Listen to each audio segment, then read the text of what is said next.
In this video, I will give you a UFO disclosure update for the month of November. Let's start with the recent UFOs and Nukes press conference that aired live on October 19th, 2021 on Robert Salas's YouTube channel.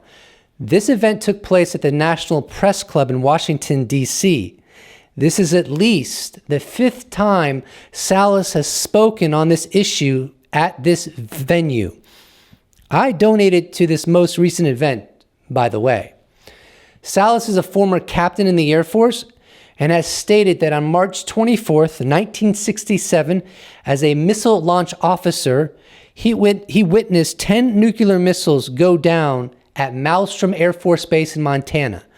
While this happened, according to him, a UFO was hovering over the base simultaneously and was witnessed by all the guards above ground. This is not the only alleged event that UFOs have turned nuclear missiles off. If you want to hear other witnesses from other events, then I encourage you to watch the full 2-hour presentation. A link to that can be found in the description below. The conference opens up with Salas exclaiming early on, simply relaying the information that we have, the truth as we know it, and those facts as we know them. I really like that sentiment. He's acknowledging that he doesn't have scientific proof that UAP have surveilled and tampered with nuclear missile installations. However, I think it would be absolutely foolish to write these witnesses off with the interpretation that they almost certainly misidentified what they claim they saw simply because their stories suggest something exists outside our current understanding of our universe and our world.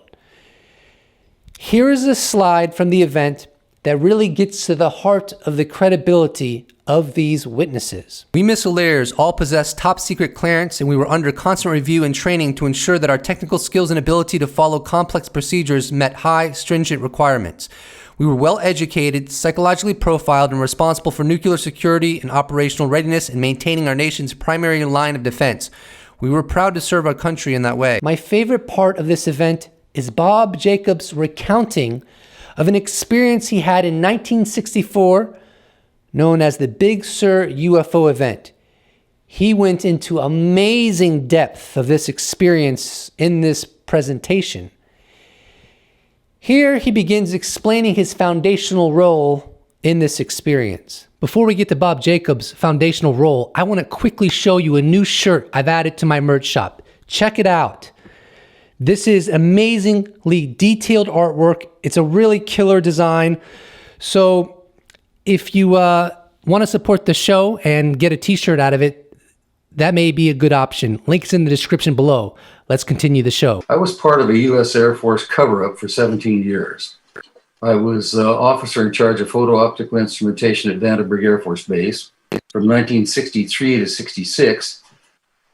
And during that time, I was in charge of a 100-man unit that was responsible for providing engineering and sequential photography for every single launch from the Western Test Range, which was at Vandenberg Air Force Base. I'll give you a concise, albeit truncated, rundown of his UFO experience, though I recommend watching the 2-hour special as there are many more amazing details to learn about.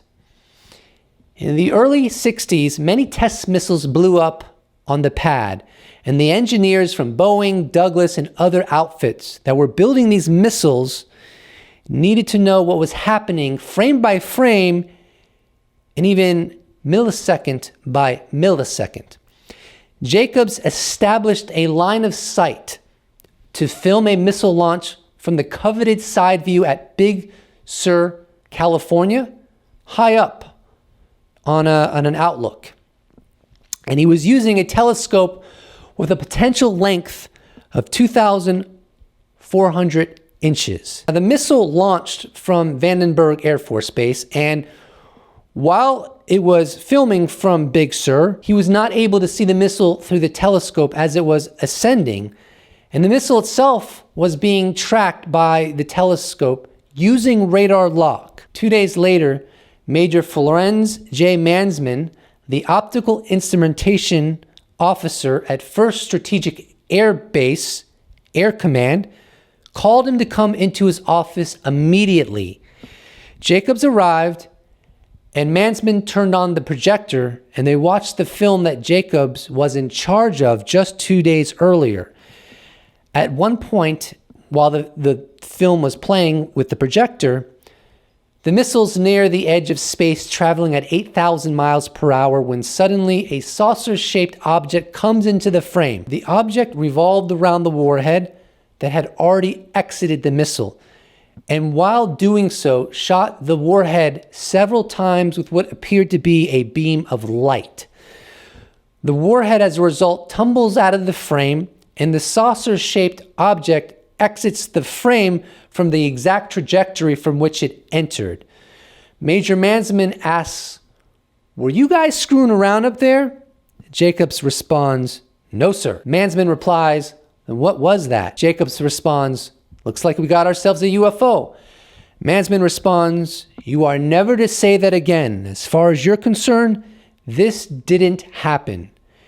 There were 2 gentlemen in gray suits there, believed to be from the CIA, who confiscated the film by cutting out that segment of it where the UFO came into the frame and then subsequently left. Later on, this incident was further corroborated by Major Mansman himself. Here's a slide from the presentation. Confirmation by Major Mansman. "We knew the missile, nose cone, size, but could not compare since we did not know how far from the missile the object was from the missile at time of beam release. The shape was classic disc. The center seemed to be a raised bubble. Not sure any ports or slits could be seen, but was stationary, or moving slightly, floating over the entire lower saucer shape, which was glowing and seemed to be rotating slowly at the point of beam release." Here Jacobs talks about the aftermath of the experience. You see something that's totally inexplicable. How in the heck could this thing, and it was, by the way, a flying saucer. It was shaped like a saucer and like a ping pong ball on top, and it was firing a beam of light at our warheads. How could such a thing happen? How could a guy from Compton, California, who'd gone to USC and played a little football and worked for Walt Disney and so on, suddenly have his world shaken up by discovering that we are not alone, that thing was up there, that I saw it, it was on film. And by the way, I'm still alive, barely. When it happened to me, my world changed, my worldview changed, but I was under orders to shut up, so I shut up. Part of UFO, U.S. Air Force cover-up, in fact. And here, Jacobs talks about the necessity that this issue gets covered by our world civilization.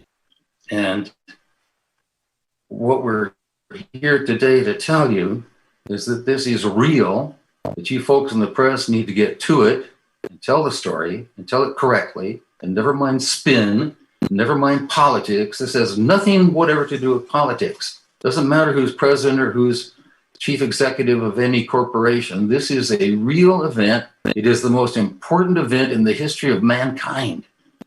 We are not alone. How does a guy from Compton, California, who went to USC, played a little football, worked for Walt Disney, find himself suddenly learning that not only is humankind not alone in the universe, but our civilization is being engaged by non-human intelligence?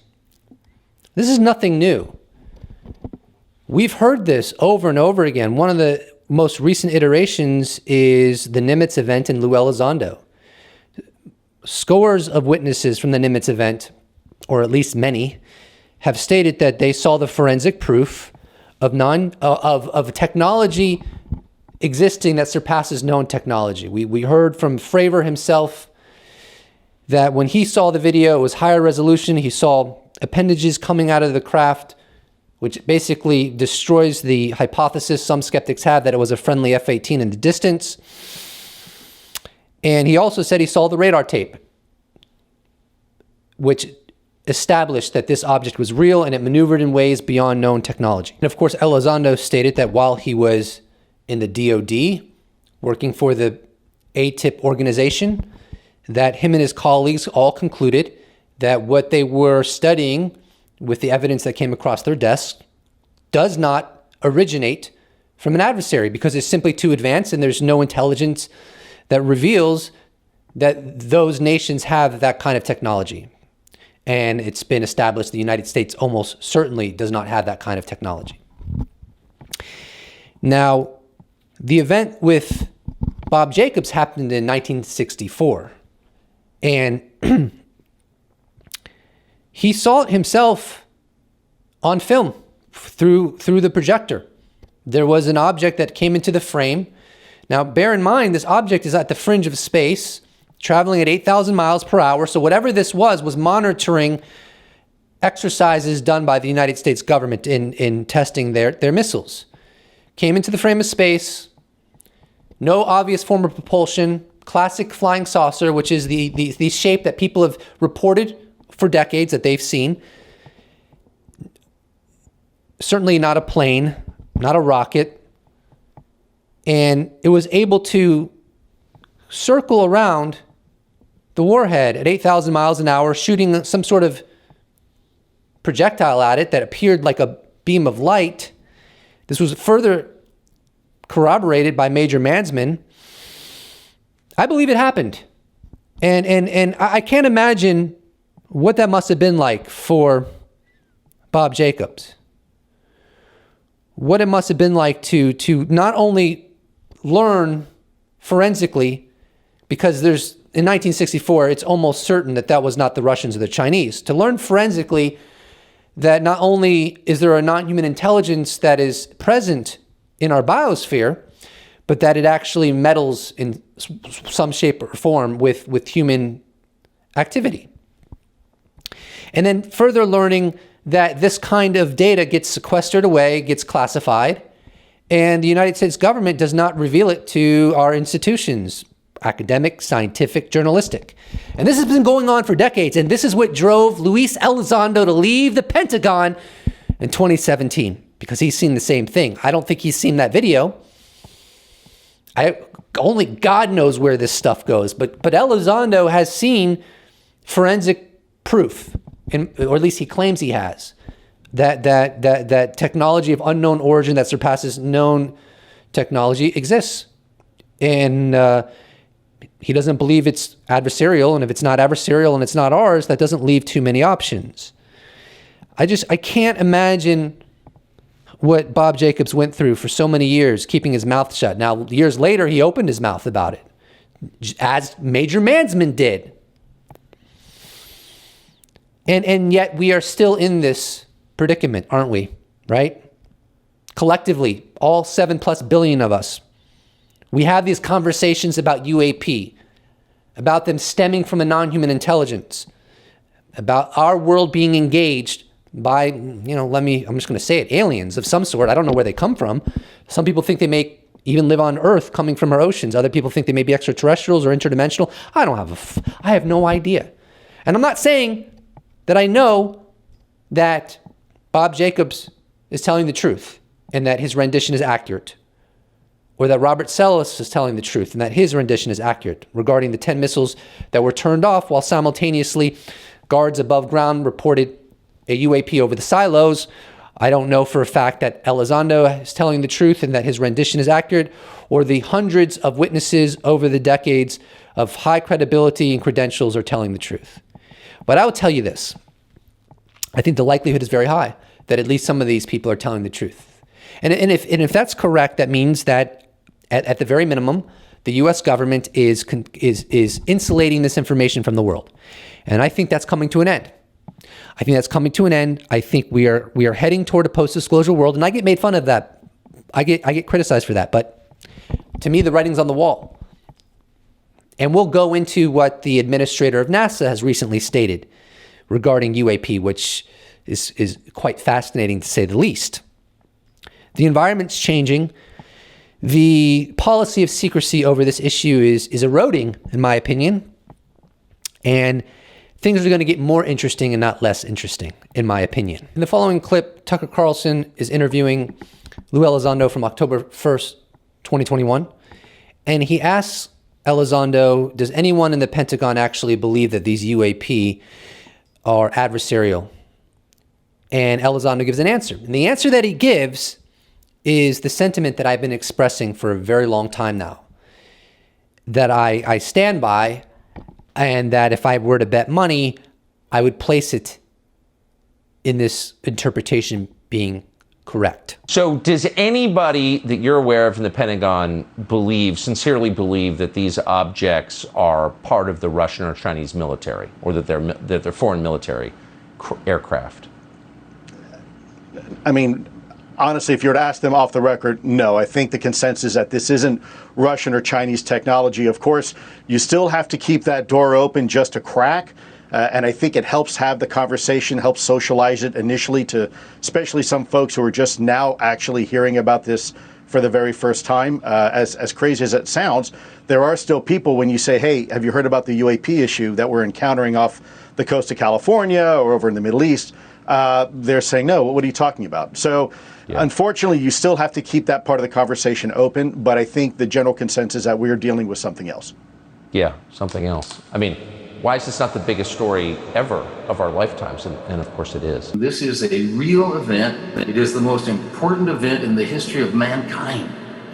We are not alone. It makes perfect sense that Bob Jacobs wants this to be covered more than it has been, and that he assesses that this is the biggest event in the history of humankind. And I would agree with that. It's definitely the biggest discovery we've ever had. And the most bizarre part about it is this is not a new discovery. This is an old discovery. This is a knowledge that, at the very minimum, the U.S. government has had forensic proof of for decades, in my personal assessment. On October 21st, 2021, Elizondo did a very long interview on Kurtjai Mungel's podcast called Theories of Everything. And there are two concise clips in which he discusses the two different kinds of forensic evidence demonstrating the reality UAP. And it's interesting because we don't potentially contemplate how many various kinds of evidence the U.S. government may have in their possession of this phenomenon. Potentially, have there been biological samples recovered from craft?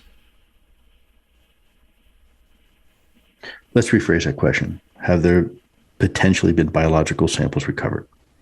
Yes. I'm not going to expound anymore. Right. So let's forget about the craft. And be careful when I say that. I'm being purposely very open and vague at the same time, right? What does that mean? Well, it means what it means. Are there potential photos that exist that show occupants in some of these quote-unquote craft? Well, there's a lot of photos that show a lot of things. The question is, are they real? Are they legitimate? Are there potential photos that have potentially deemed as legitimate that have that quality? There are very compelling photos out there that seem to show something inside, some sort of occupancy. And I'll leave it at that because it gets really murky much beyond that. And there's a lot that can be speculated. And so I try to avoid speculation as much as possible. But yes, I've spoken to enough people, firsthand knowledge that not only report the crafts that we know exist, but potentially some sort of intelligence inside these vehicles. You mentioned it gets murky. Murky as in low resolution, or murky? What do you mean by murky? I mean, in every aspect, the source of the information, how the information was obtained, under what circumstances, resolution of photographic evidence, all of it. And so that's why we have to be very careful. Now, this ties into a segment from an article that astrophysicist Bernard Hayes wrote, I think, shortly after December 16th, 2017. And it has been stated that he has significant connections, and it was through those connections he ascertained what I'm about to share with you. And I should also state that Jeremy Corbell, as well as George Knapp, have given credence to the potentiality that this information that I'm about to share with you is accurate. Here, Bernard Hayes goes into 4 UFO study programs allegedly stemming back all the way to 1947 and still existing to this very day. This was the first time the government has confirmed the details of a radar visual UFO sighting by Navy airmen. The shadowy program officially ended in 2012, according to the U.S. Defense Department, which has for the first time admitted its existence. But the New York Times has reported it is still up and running. Sources tell me that this is merely the tip of the iceberg. A group of 4 related but separate, unacknowledged SCI programs tracing back to a 1947 Truman Memorandum still exist and were housed as of the 1990s in major aerospace companies, such as, for example, Lockheed, TRW, Raytheon Aerospace Corp., etc. These would be expensive programs since the cost of secrecy could be several times higher than the research. The ATIP program has no relation to these 4 much better funded deep black ones. Indeed, the black programs collectively have budgets in the $10 billion range and up. Topics apparently include both reverse engineering and extraterrestrial biology. The ATIP did find the UFO crash retrieval program via official channels, but was denied access to it because the ATIP itself is not a special access program. Senator Harry Reid petitioned the DoD to confirm SAP's status to the ATIP, but the DoD denied his request. Evidence.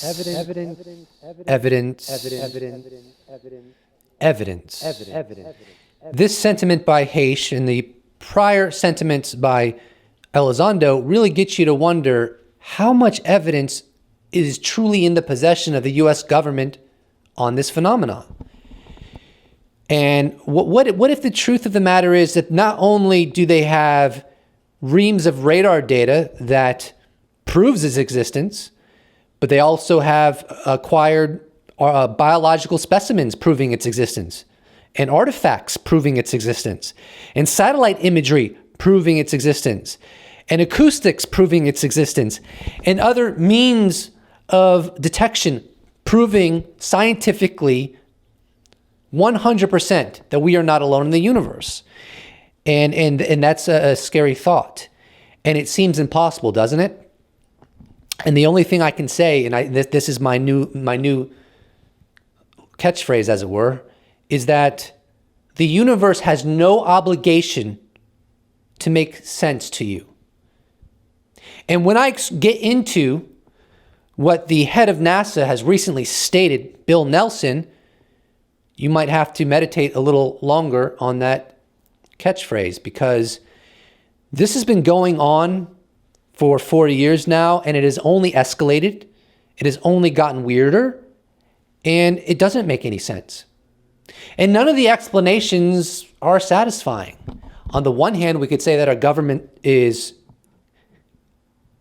neglectful or incompetent or even subpar in intelligence, because after all, if there's nothing to UAP, how could anyone explain that this hasn't been reined in or cold water hasn't been adequately thrown to put this flame out that has only been getting larger and larger with each passing year?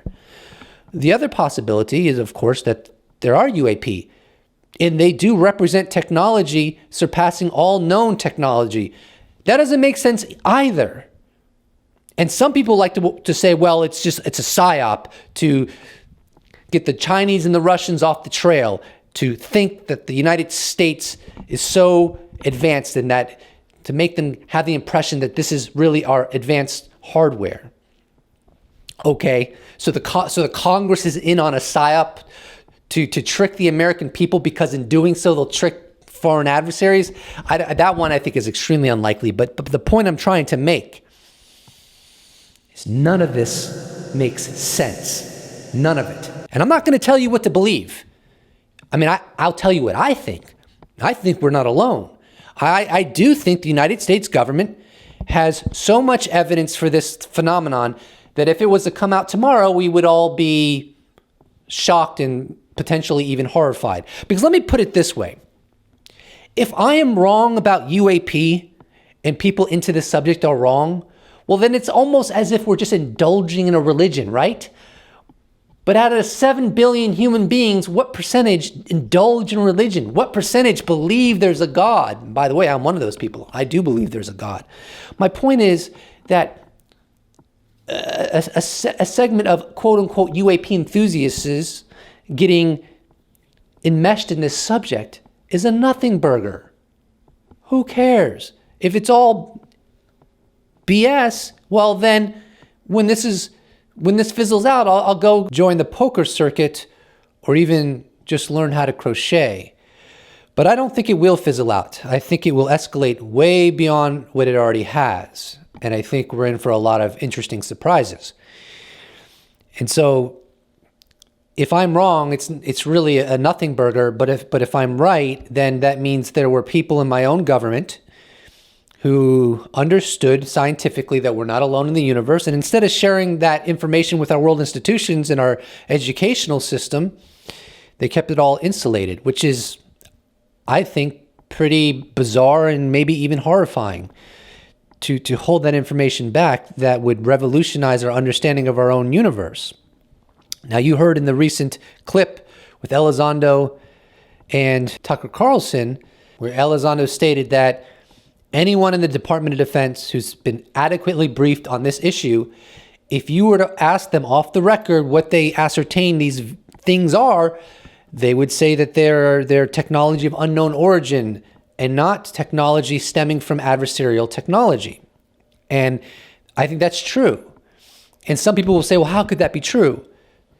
There's no way they could keep that from the public. And I would answer, but they've never kept it from the public. There have been leaks for decades. There have been people, FOIA documents attained saying as much. Former government officials coming out saying as much. Here's a great singular example. This is a slide taken from the UFO and nukes presentation that I've already discussed. This is from Admiral Roscoe Hillenkoetter, first director of the Central Intelligence Agency. It's time for the truth to be brought out in open congressional hearings. Behind the scenes, high-ranking Air Force officers are soberly concerned about the UFOs. But through official secrecy and ridicule, many citizens are led to believe the unknown flying objects are nonsense. To hide the facts, the Air Force has silenced its personnel. New York Times article, February 28, 1960. On October 19th, during a discussion on space policy, the head of NASA, Bill Nelson, Army veteran, former senator, and former astronaut, chimed in on UAP and suggested a connection between, or a possible connection between UAP and extraterrestrial life. And he did all of this unprompted. Here's the clip. Larry, before we leave, I hadn't even talked about the search for extraterrestrial life. What do you think what do you think we're doing on Mars? What do you think we're looking for life? This is a part of NASA's mission. That's what this telescope is going to be looking for. Are there other planets elsewhere that there is life? Now, I know what you've seen is what those Navy pilots saw in 2004, and there have been some 300 sightings since then. And I've talked to those pilots, and they know they saw something, and their radars locked onto it. And then all of a sudden it was here on the surface, and then it's there. And they don't know what it is, and we don't know what it is.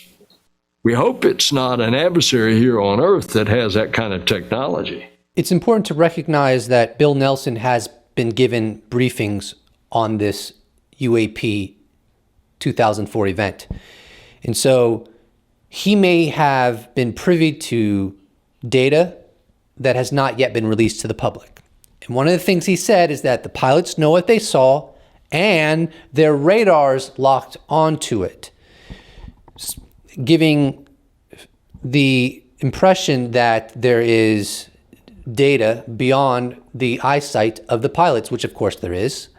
Furthermore, he said that he hopes that whatever this technology is, that it does not belong to an adversary, which is the exact sentiment that Marco Rubio had a while back. He said, whatever this technology is, it would probably be better if it's not Chinese or Russian, because that would be a bad situation for the United States. No matter how you slice it, this sentiment by the head of NASA gives credence to the potentiality that what was encountered in 2004 by aviators, radar operators, and technicians is not from this world. But it's something. And so this is a mission that we're constantly looking. Who is out there? Who are we? How did we get here? How did we become as we are? How did we develop?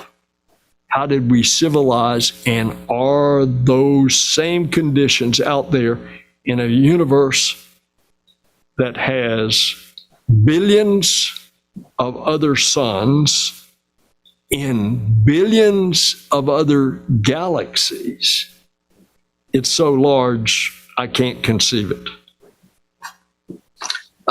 You anticipated one of the questions that I have here because it was suggested to me by many different people. They did want your comment on what you think the fighter pilot saw. I think most people saw that 60 Minutes piece, and there were a lot of newspaper pieces about whether or not it was Russia or China or perhaps more likely some extraterrestrial intelligent beings. What is your theory? You've heard a lot of options. Which one do you think is the most credible, if you can choose? Larry, I don't know the answer to that, but I do know this, that my personal opinion is that the universe is so big, and now there are even theories that there might be other universes. And if that's the case, who am I to say that planet Earth is the only location of a life form that is civilized and organized like ours? But I'll tell you what that makes me think. I better be a better steward of what we have. On June 6th, Ricky Gervais and Sam Harris had a conversation about the upcoming UFO report and adjacent topics. And this clip that I'm going to share with you is extremely relevant to what the head of NASA has been saying multiple times, because recall that the most recent chiming in on the suggestion that UAP and extraterrestrial life may be connected is not the first time that the head of NASA has gone in that direction. Here's the clip. The rumors that I've heard, and again, this is still just in the mode of rumors, but perhaps soon to be confirmed, is that our intelligence services and the Pentagon are going to tell Congress that this is real, right? This is a real phenomenon, right? It's not that UFOs have been explained to the satisfaction of the government. On the contrary, they'd have to change their name. They have seen that there's technology that really can't be of human origin, right? That they don't think this is the Chinese or the North Koreans or some other part of human society producing technology that is strange, and they can't write it off as anomalies of perception. I mean, there's just too much radar data. There's too much satellite imagery at this point. And the stuff they're sitting on that's top secret is much better than anything that's been leaked out. This is probably premature to even talk about this, but, I have someone reached out to me and has assured me that, I'm going to be on a Zoom call with, former heads of, the CIA and Office of Naval Research and people, whose bona fides are very easy to track. And they're concerned about the messaging around all of this to the public and dampening down panic and conspiracy theories. And now, this is significant to say the least. Sam Harris is a huge skeptic, a strong intellectual. I really don't think he would be making something like this up. And I don't think he has further elaborated after this podcast discussing what did or did not go down. So we can only work with what we have. But what he stated is that people of extremely high level positions in the government, even though former, such as heads of CIA and Navy intelligence, wanted to talk to him through Zoom about the shift that's coming, essentially, and how to deal with messaging and potential panic and potential conspiracy theory creation.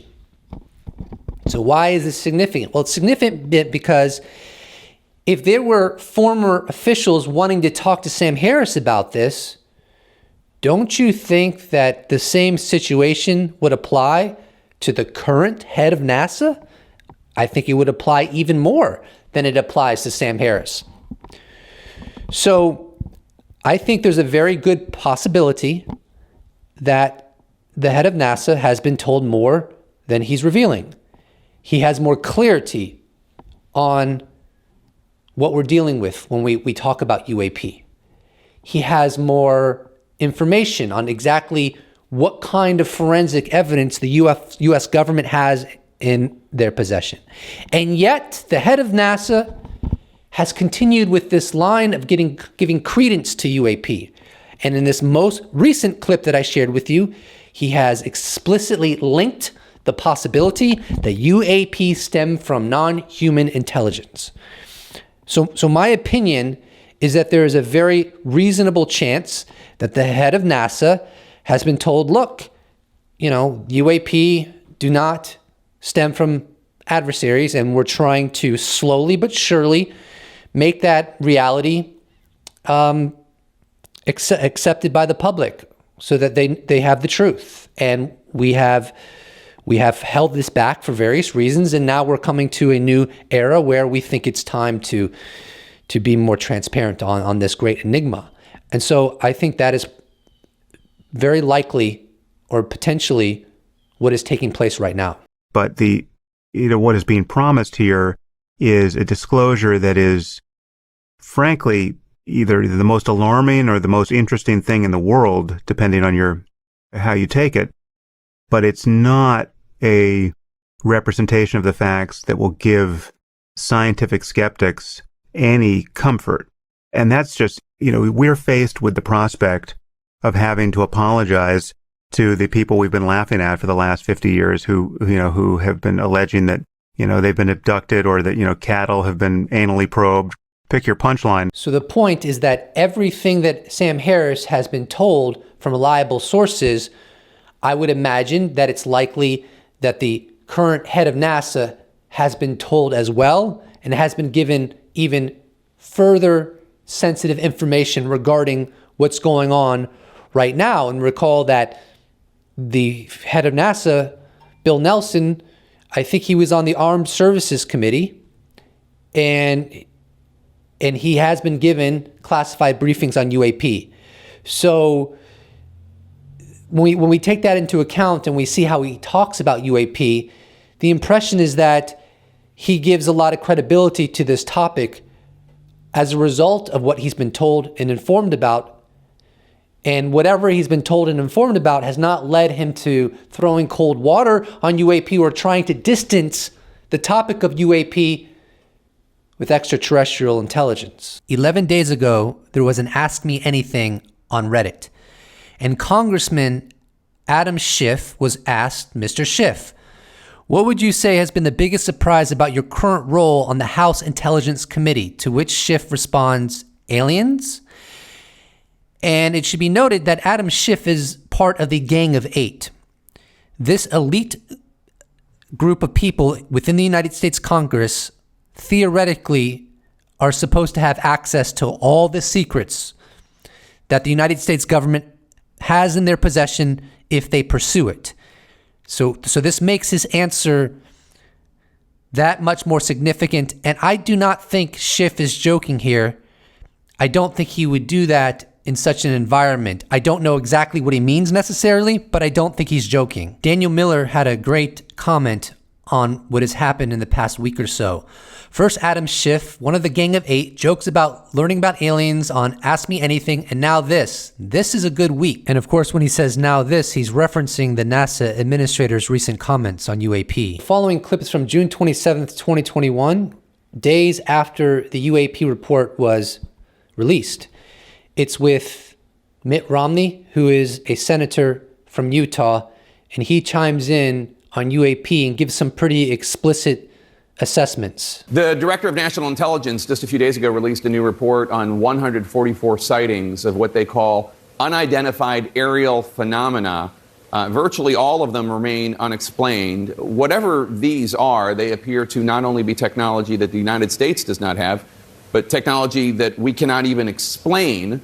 I know a lot of people joke about this, but you're a national security hawk. How concerned are you about these objects, and where do you think they come from? Well, I don't believe they're coming from foreign adversaries. If they were, why, that would suggest that they have a technology which is in a whole different sphere than anything we understand. And frankly, China and Russia just aren't there. And either are we, by the way. So I'm not worried about it from a national security standpoint.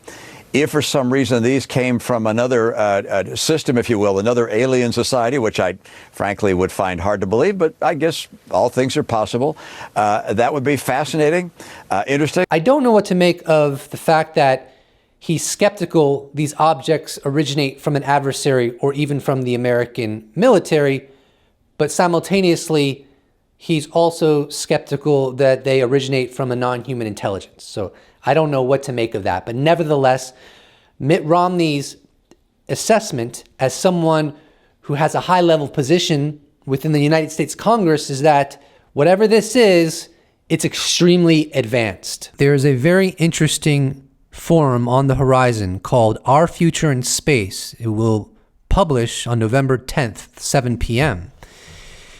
And it involves some very interesting guests, including Director of National Intelligence Avril Haines, which, by the way, the UFO report came out of the office of the Director of National Intelligence. It will include the Administrator of NASA, Bill Nelson, and we already spoke a great deal about him. It will include Avi Loeb, Harvard scientist, one of the heads of the Galileo project, in which one of the activities they're doing is trying to get to the bottom of what UAP are and what UAP represent. And then there's also going to be theologian and astrophysicist David Wilkinson and David Ignatius of the Washington Post. From the website, space is the new frontier for humanity. NASA is planning a new generation of exploration. Scientists are debating the possibility of extraterrestrial life, and military planners are developing weapons for space warfare. What does this space rush mean? At a moment when billionaires are launching private spaceships and the Director of National Intelligence has released a report assessing unidentified aerial phenomena. As we look toward the heavens, what does the possibility of life out there mean for our religious life? In an enormous development, Luis Elizondo and Chris Mellon have become research affiliates to the Galileo project headed by Harvard scientist Avi Loeb. I'm going to read much of this update from the website because I think it is such an extraordinarily big deal. The Galileo project welcomes Christopher Mellon and Luis Elizondo as research affiliates. October 30th, 2021. Renowned advocates for UAP transparency bring decades of relevant experience to the Galileo Project's scientific research efforts. For immediate release, Cambridge, Massachusetts, October 30th, 2021. Today, the Galileo Project lead professor Avi Loeb announced the additions of Mr. Luis Elizondo and Mr. Christopher Mellon to the project team as research affiliates, noting their depth of experience investigating the subject of unidentified aerial phenomena, UAP, and their shared interest in open and transparent study of the phenomena. Loeb welcomed them as the latest members of a diverse and growing Galileo Project team. Quote, the Galileo Project will greatly benefit from the broad knowledge base and wisdom of Elizondo and Mellon, said Professor Loeb. We all share the goal of identifying the nature of UAP and of anomalous interstellar objects like Oumuamua. As research affiliates, Elizondo and Mellon intend to support the Galileo Project's mission through the selection of sites where the UAP scope systems will be located and in assessing the societal implications of the data if any extraterrestrial technological signatures or artifacts are discovered. Quote, the Galileo project under the leadership of Dr. Loeb is precisely the direction our scientific and academic communities should be taking regarding this topic. Deliberate and methodical research, along with strict rigor, will help ensure the tenets of the scientific method are followed and the spirit of science remains preserved, said Mr. Elizondo. Quote, it is deeply gratifying to be associated with this unprecedented effort by leading academic scientists to rigorously assess a phenomenon that has for far too long suffered from inappropriate stigma and fear. It takes a renowned and courageous scientist of Dr. Loeb's stature to confront orthodoxy and explore possibilities that genuinely have the potential to transform our understanding of the universe and humanity's place within it. I'm thrilled to be part of the team, added Mr. Mellon. On August 27th, 2021, Cristina Gomez interviewed Luis Elizondo, and a member of her audience asked the question regarding where to place sensor systems to collect data on UAP. And naturally, this question is directly related to Elizondo's involvement with the Galileo project. Another question is, hi Lou, if you were a civilian scientist and could place a limited amount of sensor systems around the globe, where would you focus on placing them in order to capture data on UAP? Thanks. So I will share something with you. I'm not going to, I won't go into too much detail, but we're looking at that right now. And you'd be surprised. It's a lot easier than you might think. You might not even need a whole bunch of sensors. You might just need one. And you might need to know where to put it and then how to corroborate that data with other data. I'm going to do a very polite pass on that because my hope is that in the not too distant future, I can share the precise answer to that. And I think you know, I use this. I don't use this term very often, but I think it's going to blow your mind. I think you guys are going to go, oh my God, it's been there all along. From that clip, I think it is self-explanatory that Luis Elizondo could prove to be an extraordinary addition as a research affiliate to the Project Galileo objective. I will end this video with Elizondo's response on Twitter to the administrator of NASA's statements on UAP. Thank you, Andy, for this. Andy tweeted out the video. And a huge thank you to Senator Bill Nelson for your candidness, courage, and honesty with the American people and the world. You may have just made the history books as the first director of NASA to be so public on this matter. Forever grateful. Please do not forget to subscribe. And if you'd like to support this channel, you can check out my merch shop where I recently added a brand new awesome design. You could become a patron, you could become a YouTube member, or you could give me a one-time donation, or you could just slap a like on this bad boy and I'll appreciate it so much. And if you're still watching, I'd really appreciate it if you typed the word shift into the comments section below. That way I know you watched the whole thing through and I can be amazed. I will see you in the next episode.